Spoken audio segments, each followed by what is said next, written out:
ശബ്ദം. ഞാൻ നോക്കിയതാരുടെ ശബ്ദമാണ്? ഫഇദാ ഹുവ ബിലാൽ. അത് ബിലാൽ റളിയല്ലാഹു അൻഹുവിന്റെ ശബ്ദമായിരുന്നു. ബിലാൽ ജീവിച്ചിരിക്കുന്ന സമയമാണ്. സയ്യിദുനാ ബിലാൽ റളിയല്ലാഹു അൻഹുവിനെ അല്ലാഹുവിന്റെ റസൂൽ സ്വർഗ്ഗത്തിൽ കണ്ടത് എന്തുകൊണ്ടാ? ആ ത്യാഗം കൊണ്ട്, ആ ഈമാൻ കൊണ്ട്, ആ നിശ്ചയദാർഢ്യം കൊണ്ട്. ഒരു കാര്യം കൂടെ സാന്ദർഭികമായിട്ട് പറയാം. ഒരിക്കൽ ബിലാൽ റളിയല്ലാഹു അൻഹുവിനോട് അല്ലാഹുവിന്റെ റസൂൽ ചോദിച്ചു, ബിലാലേ, ഞാൻ എപ്പോ സ്വർഗത്തിലേക്ക് പോയാലും എന്റെ മുമ്പ് താങ്കൾ മുൻകടന്നതായിട്ട് ഞാൻ കാണാറുണ്ടല്ലോ, എന്താണ് താങ്കൾ പ്രത്യേകമായി ചെയ്യുന്ന പ്രവർത്തനമെന്ന് ചോദിച്ചു. അവിടുന്ന് ബിലാൽ മറുപടി പറഞ്ഞു, യാ റസൂലല്ലാഹ്, ഞാൻ ഒന്നും പ്രത്യേകമായിട്ട് ചെയ്യാറില്ല. പിന്നെയോ, എനിക്ക് എപ്പോഴെങ്കിലും ചെറിയ അശുദ്ധി ഉണ്ടായാൽ, അഥവാ എന്റെ വുളൂ മുറിഞ്ഞു കഴിഞ്ഞാൽ ഞാൻ ആ വുളൂഇനെ പുതുക്കാറുണ്ട്. വുളൂ ചെയ്ത ഉടനെ ഞാൻ 2 റക്അത്ത് സുന്നത്തും നിസ്കരിക്കാറുണ്ട്. എന്ന് പറഞ്ഞാൽ എപ്പോഴും വുളൂ. അല്ലാഹു തൗഫീഖ് ചെയ്യട്ടെ. മിഅ്റാജിന്റെ ഒരു സന്ദേശമാണ്. മിഅ്റാജിന്റെ ഈ രാവിൽ സ്വർഗ്ഗത്തിലേക്കുള്ള വിളിയെ കുറിച്ച് നമ്മൾ ചർച്ച ചെയ്യുമ്പോ ബഹുമാനപ്പെട്ട ബിലാൽ റളിയല്ലാഹു അൻഹു സ്വർഗ്ഗത്തിലെത്താനുള്ള കാരണത്തെ കുറിച്ച് അവിടുന്ന് പറഞ്ഞത് വളരെ നിസ്സാരമെന്ന് തോന്നിക്കാവുന്ന ഒരു കാര്യമാണ്. വുളൂ ഉണ്ടായിരിക്കുക, എപ്പോഴും വുളൂ ഉണ്ടായിരിക്കുക. വുളൂ മുറിഞ്ഞാൽ ഉടനടി വുളൂ ചെയ്യുക. പ്രത്യേകിച്ച് ഉറങ്ങാൻ പോകുമ്പോ വുളൂ ചെയ്യുക. എവിടെ അതിനൊക്കെ സമയല്ലേ? ഉറങ്ങാൻ പോകുമ്പോ വുളൂ ചെയ്യുക. നമ്മൾ എത്ര ആളുകളെന്ന് ആലോചിക്കാറുണ്ട്. ഇന്ന് രാവിലെ എൻ്റെ നാട്ടിൽ സുബ്ഹ് നിസ്കാരം കഴിഞ്ഞ ഉടനെ ഒരു 22-23 വയസ്സ്, മാക്സിമം 25 വയസ്സ് ഒരു ചെറുപ്പക്കാരൻ മരിച്ചു. ജാബിർ എന്ന ചെറുപ്പക്കാരൻ. അള്ളാഹു അവന്റെ ഖബർ വിശാലമാക്കി കൊടുക്കട്ടെ. എല്ലാവരും ആമീൻ പറയൂ. എൻ്റെ ഒരു കുടുംബക്കാരനാണ്. എൻ്റെ വീടിന്റെ കുറച്ച് ഒരു 10-300 മീറ്റർ അപ്പുറത്തുള്ള വീടാണ്. ആ കുട്ടിക്ക് അള്ളാഹു റബ്ബുൽ ഇസ്സത്ത് പുറത്തു കൊടുക്കുമാറാവട്ടെ. അവന്റെ ഖബർ അള്ളാഹു വിശാലമാക്കി കൊടുക്കട്ടെ. അങ്ങനെ ഒരു സന്ദർഭം ഉണ്ടായ എന്താ ചെയ്യാ? അല്ലേ? ബഹുമാനപ്പെട്ട അലി റളിയല്ലാഹു അൻഹു പറഞ്ഞു, ഒരാള് ഉറങ്ങുന്ന സമയത്ത് അല്ലാഹു അവന്റെ റൂഹ് പിടിച്ചു. അവൻ വുളൂഓടുകൂടെയാണ് ഉറങ്ങിയിരുന്നതെങ്കിൽ അല്ലാഹു അവന്റെ റൂഹിനെ അർശിന്റെ അടുക്കലേക്ക് കൊണ്ടുപോകുമെന്ന് സയ്യിദുനാ അലി ഇബ്നു അബീ ത്വാലിബ് റളിയല്ലാഹു അൻഹു പറയാണ്. അപ്പൊ നമ്മൾ ചിന്തിക്കും, ഉറങ്ങുക എന്നുള്ളത് വുളൂ മുറിയണ കാര്യമാണല്ലോ.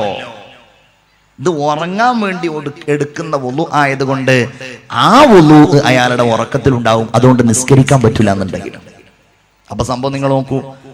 തൊട്ടടുക്കല് ഭാര്യ കിടക്കുന്നുണ്ട്, ഇയാൾ ഒതിർത്തു പോയ ഭാര്യനെ തൊട്ടാ വുളൂ മുറിയില്ലേ? അത് നോക്കിയിട്ട് കാര്യമില്ല. ആ ഉറങ്ങുക എന്ന ലക്ഷ്യത്തോടുകൂടെ ഒരു വുളൂ ചെയ്യാം.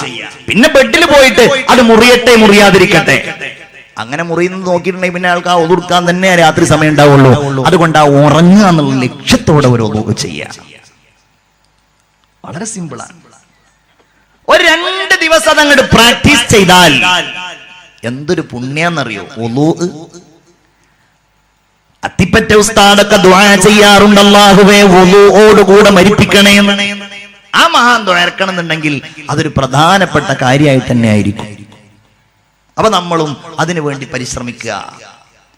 ചെറുപ്പക്കാരെ, ഒരുപാട് മാറ്റങ്ങൾ വരും നിങ്ങളുടെ ജീവിതത്തിൽ, ഒരു സംശയവും വേണ്ട. നിരന്തരമായി സദാസമയവും വുളൂ ഉള്ളവനായാൽ ഇന്ന് രാത്രി മുതൽ നിങ്ങളൊന്ന് പരീക്ഷിച്ചു, നാളെ രാവിലെ സുബഹി മുതൽ നിങ്ങളൊന്ന് പരീക്ഷിച്ചു നോക്കൂ. എപ്പോഴും വുളൂ ഉള്ളവനായാൽ മനസ്സിൽ ഒരുപാട് മാറ്റങ്ങൾ വരും. വിചാരങ്ങളിലും ചിന്തകളിലും പരിവർത്തനങ്ങൾ വരും. ഈ വാട്സാപ്പിന്റെയും ഫേസ്ബുക്കിന്റെയും മൊബൈൽ ഫോണിലുള്ള സമയം ചെലവഴിക്കലിന്റെയും ലോകത്ത് നിന്ന് നമ്മൾ ഒരുപാട് മാറി നിൽക്കും. ഇബാദത്തിന്റെ മനസ്സ് സ്വാഭാവികമായും വരും. നിങ്ങളൊന്ന് പരീക്ഷിച്ചു നോക്കൂ. ചില ആളുകൾ, ചെറുപ്പക്കാര് പറയും, ഉസ്താദേ എന്തായിട്ടതിൽ നിന്ന് വിട്ടുനിൽക്കാൻ കഴിയുന്നില്ല, എപ്പോഴും മൊബൈലിൽ നോക്കാൻ തോന്നുകയാണ്, ഹറാമിലേക്ക് പോവാൻ മനസ്സിങ്ങനെ വല്ലാതെ മോഹിക്കാണ്, കാണാൻ മോഹിക്കാണ്, നെറ്റിൽ സെർച്ച് ചെയ്യാൻ മോഹിക്കാണ്. പൊന്നുമോനെ, അതിന് ഏറ്റവും ചെറിയ ഒരൊറ്റ മൂല്യാണ് എപ്പോഴും വുളു ഉണ്ടായിരിക്കുക എന്നുള്ളത്. ഇൻഷാ അല്ലാഹ് ഈ പറയപ്പെട്ട ഈ സഹോദരന്മാര് സംഘടിപ്പിച്ച ഈ പാവീൽ എന്ന് പറയുന്ന ഈ പ്രദേശത്ത് സംഘടിപ്പിച്ച ഇൽമിന്റെ മജ്‌ലിസിലേക്ക് വളരെ താല്പര്യത്തോടെ വന്ന ഈ മുഅ്മിനീങ്ങളായ ആളുകൾ, ഒരുപാട് സ്വാലിഹീങ്ങൾ, സൽക്കർമ്മങ്ങൾ ചെയ്യുന്നവർ, നിസ്കാരം ഒഴിവാക്കാത്തവർ, ഇൻഷാ അല്ലാഹ് നിന്ന് അത്താഴം കഴിച്ച് നാളെ മിഅ്റാജിന്റെ സുന്നത്ത് നോമ്പ് നോൽക്കണമെന്ന് തീരുമാനിച്ചവർ, അങ്ങനെയൊക്കെ ഒരുപാട് നല്ല നിയത്തുമായി കഴിഞ്ഞുകൂടുന്ന നിങ്ങൾ അതിനോടുകൂടെ ഒരു പ്രതിജ്ഞ കൂടെ എടുക്കൂ. ഇൻഷാ അല്ലാഹ് ഞാൻ ഇനി മുതൽ എപ്പോഴും വുളു ഉള്ള ആളായിരിക്കും. കാരണം എന്താ? ആ വുളു ഇങ്ങനെ നിരന്തരമായി പോയാൽ ഒറ്റ പ്രതീക്ഷയുള്ളൂ, മരിക്കുന്ന സമയത്ത് ആ വുളു ഉണ്ടായാൽ അത് നമുക്കൊരു പ്രതീക്ഷയാണല്ലോ. അല്ലാഹു തൗഫീഖ് തരട്ടെ. ബിലാൽ റളിയല്ലാഹു അൻഹുവിനെ ഞാൻ സ്വർഗ്ഗത്തിൽ കണ്ടുവെന്ന് സയ്യിദുനാ മുഹമ്മദ് മുസ്തഫ സല്ലല്ലാഹു അലൈഹി വസല്ലം അവിടുന്ന് പറയാണ്, ഞാനവിടെ ഒരു കൊട്ടാരം കണ്ടു. മനോഹരമായ ആ കൊട്ടാരം കണ്ടപ്പോ ഞാൻ വിചാരിച്ചു, അല്ലാ ഇതെനിക്കുള്ള കൊട്ടാരമാണോ? കാരണം അത്രയും ഭംഗിയുണ്ട്. അതിന്റെ അകത്ത് നിന്ന് നോക്കിയാൽ പുറം കാണാൻ കഴിയും. മുത്തുകളാലും പവിഴങ്ങളാലും അലങ്കൃതമായ ആ കൊട്ടാരം അതെനിക്കുള്ളതാണോ എന്ന് വിചാരിച്ച് ഞാൻ ആ കൊട്ടാരത്തിലേക്ക് കടക്കുമ്പോ അതാ പറയപ്പെടുന്നു, യാ റസൂലല്ലാഹ് ഇതങ്ങേക്കുള്ളതല്ല. പിന്നെ ഇതാർക്കുള്ളതാണ്? ആ കൊട്ടാരം കണ്ടപ്പോ റസൂലുള്ള വിചാരിച്ചു, ഇതെനിക്കുള്ള കൊട്ടാരാണ്.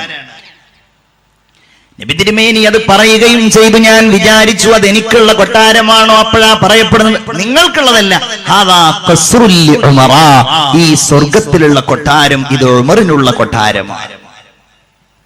എന്നിട്ട് റസൂലുള്ള പറഞ്ഞു, ഉമർ ഫതദക്കർതു ഗീറതക യാ ഉമർ, നിങ്ങൾ വലിയ കോപാന്ധനാണല്ലോ, ദേശക്കാരനാണല്ലോ.